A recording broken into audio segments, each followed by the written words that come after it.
Airbus 320 में दो main computers हैं, उनको इलैक 1 और इलैक 2 बोलते हैं। ELAC basically elevator aileron computers is ELAC. Okay, elevator ये पोर्शन का होता है जहां से हम जहाज को ऊपर नीचे की तरफ मूव करते हैं, और एलेरोन इस पोर्शन पे होता है विंग्स के, जिससे कि हम रोल करते हैं। एयरबस 320 में नॉर्मली इलैक 1 जो है वो एलेरोन्स को कंट्रोल करता है, इलैक 2 एलिवेटर को कंट्रोल करता है। लेकिन अगर एक सिस्टम फेल हो जाए तो दूसरा सिस्टम दोनों को कंट्रोल कर सकता है। अभी जो प्रॉब्लम फेस आई है वो इलैक 2 में आई है, जो कि नॉर्मली आपके एलिवेटर को करता है। और प्रॉब्लम यह है कि बिना पायलट के कंट्रोल इनपुट के जहाज खुद ब खुद नोज नीचे ऊपर कर लेता है, और उसको एयरबस ने कहा है कि जो नया सॉफ्टवेयर है इलैक L104 उसमें कुछ ग्लिचेस आ गए, उसकी वजह वो बोलते हैं सोलर रेडिएशन की वजह से, और एज अ रिजल्ट एयरक्राफ्ट जो है वो पायलट के कंट्रोल से कुछ सेकंड्स के लिए बाहर होता है। वो कितना सीरियस है, कितने देर तक बाहर रहता है, उसको गेस्टिमेट करना बहुत मुश्किल है, क्योंकि ये रैंडम एरर है। तो उसका सोल्यूशन ये इन लोगों ने निकाला है कि इससे पहले L103 जो सॉफ्टवेयर था वो स्टेबल है और सालों साल से यूज़ हो रहा था। ये 2024 में अपग्रेड आया था। तो यासा ने जो एडवाइजरी जारी किया है वो ये कि सारे L104 मतलब कि न्यू वर्जन को हम ओल्ड वर्जन की तरफ ले जाएं जब तक के कोई परमानेंट सोल्यूशन नहीं होता है। तो 6000 एयरक्राफ्ट जो हैं वो अफेक्टेड हुए हैं। इंडिगो के 195 एयरक्राफ्ट और एयर इंडिया के भी बहुत बड़ी फ्लीट की तादाद। तो वो जहाज़ जिसमें कि पुराना सॉफ्टवेयर लगा हुआ था वो तो इफेक्ट नहीं हुआ है। तो 50% aircraft that has been affected, other aircraft जिसमें कि हमने सॉफ्टवेयर अपग्रेड किया है। तो इस अपग्रेड करने के लिए एयरक्राफ्ट को ग्राउंड करना होता है, उसके सॉफ्टवेयर को डिलीट करना होगा और फिर नए सॉफ्टवेयर को लोड करके और फिर उसको टेस्ट वेरीफाई करके उड़ाया जाएगा। तो उससे पूरे दुनिया में जो है फ्लाइट्स में डिले हो रही है और ये सेफ्टी के बिना पे हो रही है। तो आई थिंक पब्लिक जो है उसको एक्सेप्ट करेगी और ये एयरलाइंस के ताकत से बाहर है कि वो इस डिले के बिना में फ्लाइंग कर ले। और क्या कुछ जानकारी है सर इसको? क्योंकि देखिए, एक तो अहमदाबाद का क्रैश हुआ था, उसमें सारे लोग ख़त्म हो गए थे। तो ऐसी स्थिति में तो बहुत आसान होता है कहना कि पायलट की गलती है, लेकिन जब पायलट बच करके वापस आ गया और उसने कहा कि भाई मैंने कुछ नहीं किया है, जहाज़ ने अपने आप कुछ ऐसा काम किया जो कि मैं नहीं करना चाहता था, तब एयरबस ने कहा कि ये प्रॉब्लम जहाज़ का है। ठीक है, और मैं ये देखता हूँ बहुत अच्छा स्टेप लिया है। DGCA ने ओवरनाइट बहुत स्ट्रिक्ट रेगुलेशन पास किया है। एयर इंडिया ने बहुत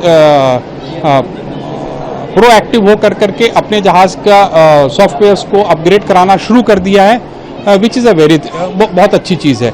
इस चीज़ को आपके व्यूअर्स को एक्सप्लेन करने के लिए जो सबसे अच्छा तरीका है वो ये है कि मैं जो अपना रिप्लिका कॉकपिट है, आइए हम लोग इधर की तरफ चल, जहाज़ में बैठा करके और जहाज़ में बैठा करके आपको हम एग्जैक्ट एक्सपीरियंस देंगे कि इस प्रॉब्लम से क्या क्या हो सकता है और उसको पायलट कैसे निपट सकते हैं। क्योंकि ये जो इलैक कंप्यूटर है ये हमारा ब्रेन है, फ्लाइट कंट्रोल को ये सारे इनपुट्स देता है और उसके जो फॉल्ट, उसमें अगर कोई कमी या फॉल्ट हो जाए तो उसको वो बताता है पायलट को।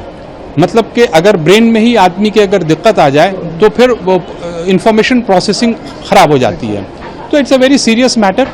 जेट ब्लू जो अक्टूबर 30 में इसका जो एयरक्राफ्ट में ये इंसिडेंट हुआ था वो 35,000 फीट पे था, उसने 100 फीट लूज़ किया, 7 सेकंड तक पायलट के कंट्रोल में जहाज़ नहीं था और 15 लोगों को बहुत चोट आई। तो ये उसकी किस्मत थी कि वो टेक ऑफ नहीं कर रहा था या लैंड नहीं कर रहा था, वरना ये बहुत कैटास्ट्रॉफिक मिस्टेक हो सकता है। ठीक है, तो इस चीज़ को जानने के लिए आइए हम लोग कॉकपिट की तरफ आते हैं। अब फ्लाइट के अंदर है सर, किस तरीके से फ्लाइट उड़ाई जाती है, क्या कुछ थोड़ा मैन्यूवर होता है, इसके बारे में बता दीजिएगा। अच्छा, तो आप अभी एयरबस 320 के कॉकपिट में बैठे हुए हैं। जो लेफ्ट साइड है सीट है जिस पे आप बैठे हुए हैं वो पायलट इन कमांड की सीट होती है। राइट साइड में फर्स्ट ऑफिसर बैठता है या इंस्ट्रक्टर बैठता है। दोनों पायलट के साइड में साइड स्टिक्स हैं ये, ठीक है। बोइंग में नॉर्मल कंट्रोल कॉलम होता है, योक होता है, यहाँ पे साइड स्टिक है। इस साइड स्टिक के जरिए हम कंट्रोल सरफेसेस को मूव करते हैं। इसको जब हम आगे की तरफ करेंगे तो कंट्रोल सरफेस आगे की तरफ नोज करेगा, पीछे करेंगे तो ऊपर, लेफ्ट, राइट। तो ये पायलट एंड कंट्रोल सरफेस के टॉकिंग का माध्यम है। ये जो आप ये पूरा एक सेंट्रल पेडेस्टल देख रहे हैं, ये एग्जैक्ट एयरक्राफ्ट में भी इसी तरह से होता है। इसमें फ्लैप लीवर है, इसमें ग्राउंड स्पॉइलर है, और ये दोनों जो है इंजन 1 और इंजन 2 का फ्यूल स्विच है। ये वो इनफेमस फ्यूल स्विच है जिसको कि सभी लोग अहमदाबाद में खोज रहे थे, और लोगों का शक था कि ये या तो माल फंक्शन किया या इसे किसी ने उठा करके ऑफ कर दिया था, ठीक है। और ये बाकी जो आप देख रहे हैं ये कम्युनिकेशन पैनल है, और ये एक फ्लाइट मैनेजमेंट सिस्टम का कंप्यूटर है, और इसका एक सेकेंड कंप्यूटर यहाँ पर है। इसी से हम आगे चलेंगे तो ये इंजन मॉनिटरिंग पैनल है। इसमें हम तमाम सिस्टम्स को देख सकते हैं, और अभी हम फ्लाइट कंट्रोल सिस्टम पे इसको रखते हैं।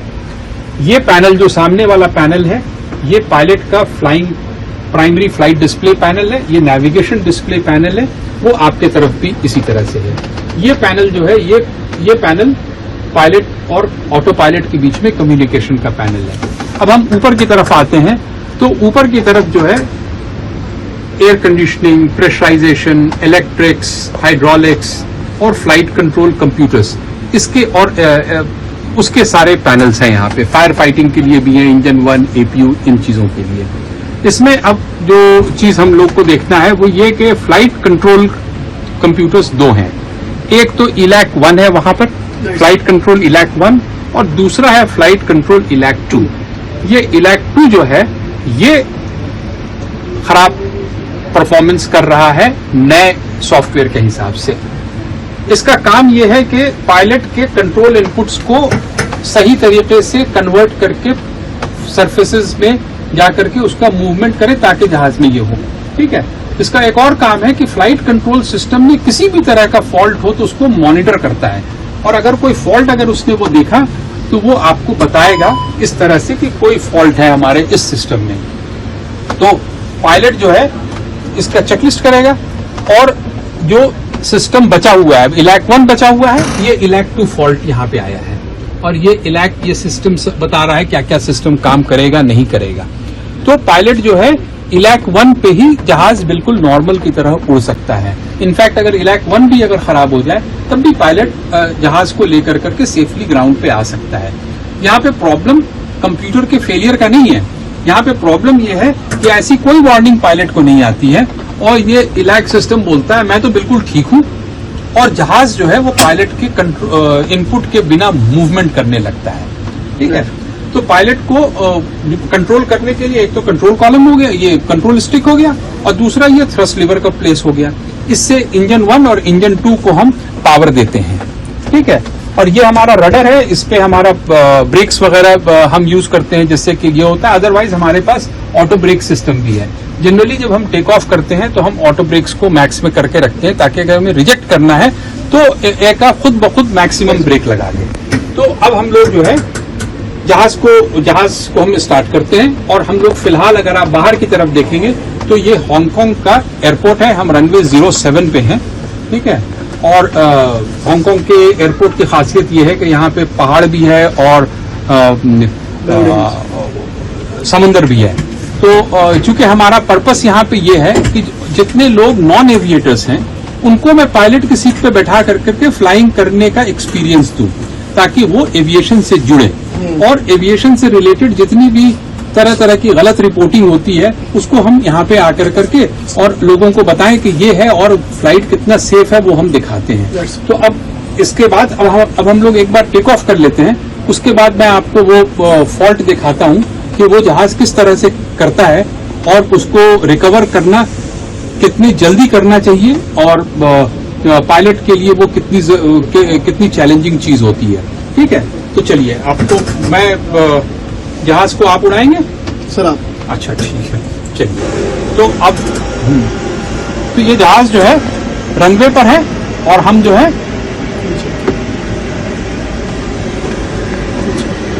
टावर से हमें परमिशन मिल गया है टेक ऑफ करने का। तो ये दोनों जो पावर का ये जो ऑटो थ्रॉटल सिस्टम है, इसको मैं आगे की तरफ करूंगा तो देखिएगा कि आपको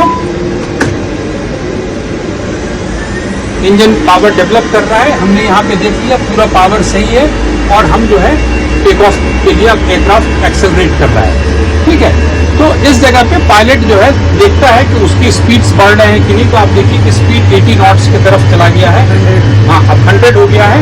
और इसको हम एक करीब 140 से 150 की स्पीड पे जब ये पहुंच जाएगा तो हम जहाज को ऊपर उठाएंगे। तो अब आप बाहर की तरफ देखिए, पायलट जो है जब स्टिक को पीछे की तरफ ले जाता है ऐसे करके, तो नोज ऐसे ऊपर की तरफ आता है और हम जो है जहाज को एयरबोर्न कर देते हैं। जब जहाज एयरबोर्न हो जाता है तो पायलट का पहला काम होता है पॉजिटिव रेट चेक कर करके गियर को ऊपर करना, ठीक है। और उसके बाद पायलट जो है एयरक्राफ्ट को इसी एटीट्यूड पे ऊपर लेकर के जाता है। हमने यहाँ पे 2000 फीट डाल रखा है, ठीक है। तो एयरक्राफ्ट जो है वो 2000 फीट तक ऊपर जाने का ये करेगा, ठीक है। तो ये देखिए अब ये जहाज जो है ये स्पीड भी बढ़ा रहा है और ऊपर भी चढ़ रहा है ना। ये फ्लैप लीवर है, मैं फ्लैप को ऊपर जब करूंगा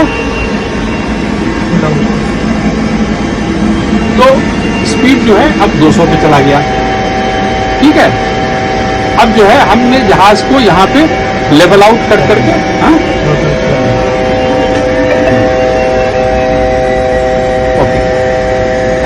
अब देखिए कि जहाज उड़ने में, जहाज के ऊपर में हमें किसी तरह का प्रॉब्लम पेश नहीं आता है जब तक कि इसके अंदर कोई खराबी नहीं हो। वरना जहाज देखिए कितने आसानी से उड़ रहा है। ये एग्जैक्टली वही एक्सपीरियंस है जो पायलट को एक्सपीरियंस होता है फ्लाइंग करते वक्त, ठीक है। तो जैसा मैंने कहा था कि हम लोग जब एयरबोर्न हो जाएंगे उसके बाद हम आपको दिखाएंगे कि जहाज जो है किस तरह से ये प्रॉब्लम फेस करेगा और उसको क्या परेशानी पेश आती है, ठीक है।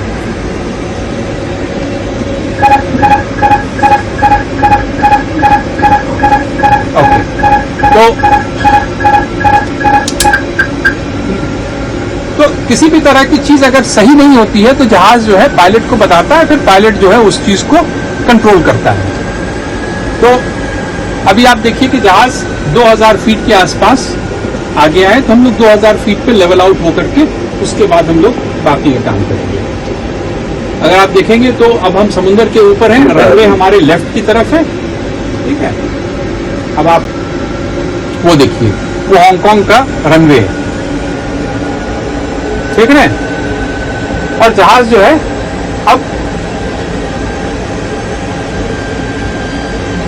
अब इस पोजीशन पे जहाज अपने से उड़ता है, राइट।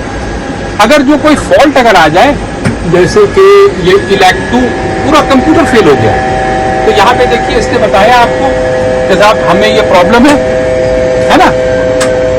तो लेकिन जहाज में कोई खराबी तो नहीं आई, जहाज अपने से नॉर्मल उड़ रहा है, क्योंकि ये इतना सेफ बना हुआ है कि कोई एक चीज अगर खराब हो जाए तो उसको ये संभाल लेता है, ठीक है। तो अभी ये फिलहाल सिंगल कंप्यूटर पे चल रहा है और इसकी फ्लाइट के कैरेक्टरिस्टिक्स में किसी भी तरह की कमी, सेफ्टी में किसी भी तरह की कमी नहीं आई। जहाज इतना सेफ बनता है। तो इसको हम वापस इस पे कर लेते हैं, क्योंकि अभी जो प्रॉब्लम को हमको डेमोन्स्ट्रेट करना है उसमें किसी तरह की खराबी का पायलट को इनपुट नहीं दिया गया है, ठीक है। अब देखिए जहाज ये अगर अपने से, ये जहाज अगर इस तरह से, अब आप देखिए गौर से कि अगर जहाज इस तरह से ये कर लो, अब बताइए कितनी डेंजरस सिचुएशन हो गई। अब आप जमीन की तरफ चले जा रहे हैं, ठीक है। तो पायलट क्या करेगा, वो इसको कंट्रोल को ऐसे कर करके ऊपर की तरफ खींचता है ना, तो ताकि हमारा जो ये प्रॉब्लम है वो सॉल्व हो जाए। लेकिन अगर कंप्यूटर ने इसको टेक ओवर कर रखा है तो पायलट के कंट्रोल को वो ओवरराइड कर देता है। ये प्रॉब्लम है फिलहाल। तो चलिए, तो हमने आपको दो चीजें दिखा दी कि जहाज कैसे टेक ऑफ करता है और ये कैसे इसको हम ऑपरेट करते हैं। फिर ये फ्लाइट मैनेजमेंट सिस्टम है जिसको कि पायलट ऑपरेट कर करके और उसके बाद अपने आप को जहाज की तरफ, फ्लाइट की तरफ लैंडिंग के लिए ले जाता है। तो हम जहाज को लैंडिंग की तरफ ले जाने के लिए टर्न करते हैं, ठीक है।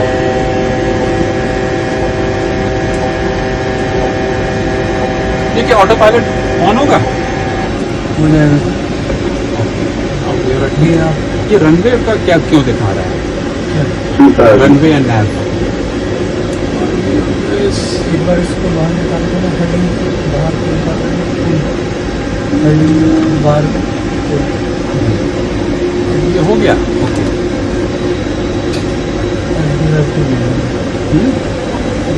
पता चलता ओके, तो जहाज जो है अब ऑटो पायलट पे है और ये खुद ब खुद जहाज लैंड करने में केपेबल है। हम ये डेमोन्स्ट्रेट करेंगे कि पायलट को किसी भी तरह की इनपुट देने की जरूरत नहीं होती है। अगर वो नहीं चाहे तो उसको किसी भी तरह का इनपुट देने की जरूरत नहीं होती है। अब हम जहाज को थोड़ा स्लो करना चाह रहे हैं, तो उसके लिए हमने ये स्पीड कम करने के लिए हमने यहाँ पे ऑटो पायलट को बताया। ठीक है,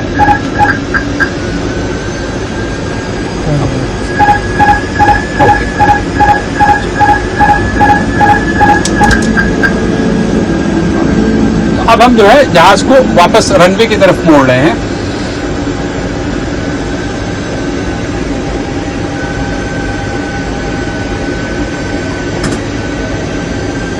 और फर्दर फ्लैप्स को नीचे लेकर के हम जो है स्पीड को और थोड़ा कम कर सकते हैं। फ्लैप्स का काम ये होता है कि जहाज को कम स्पीड पे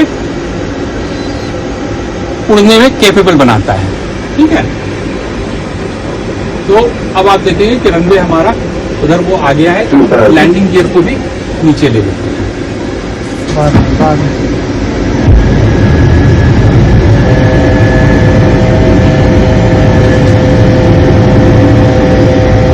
अप्रोच एक्टिवेट करें या ऐसे ही करें?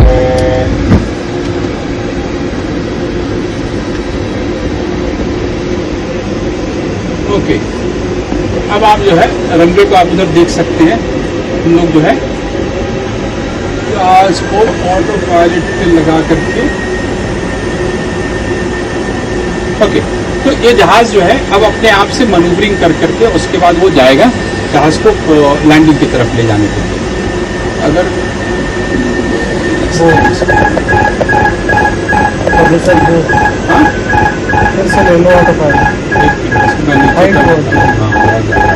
Okay, flaps going down.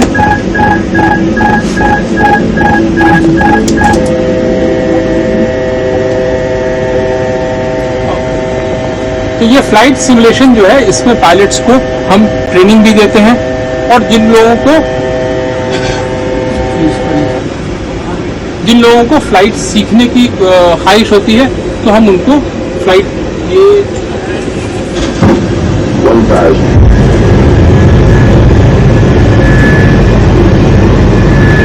अब हम लोग जो है रनवे से अलाइन हो गए हैं। ठीक है, और जो है जहाज थोड़ा अपने फ्लाइट पाथ से थोड़ा ऊपर है, तो हम उसको सही कर रहे हैं। ठीक है, तो हमारे सिमुलेटर में कुछ प्रॉब्लम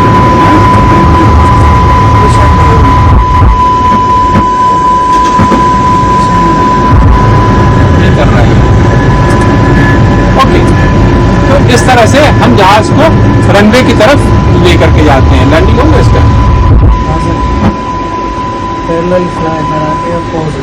ठीक है, 100। ओके, तो एयरक्राफ्ट जो है इस तरह से रनवे के ऊपर में आ करके ये लैंड कर जाता है।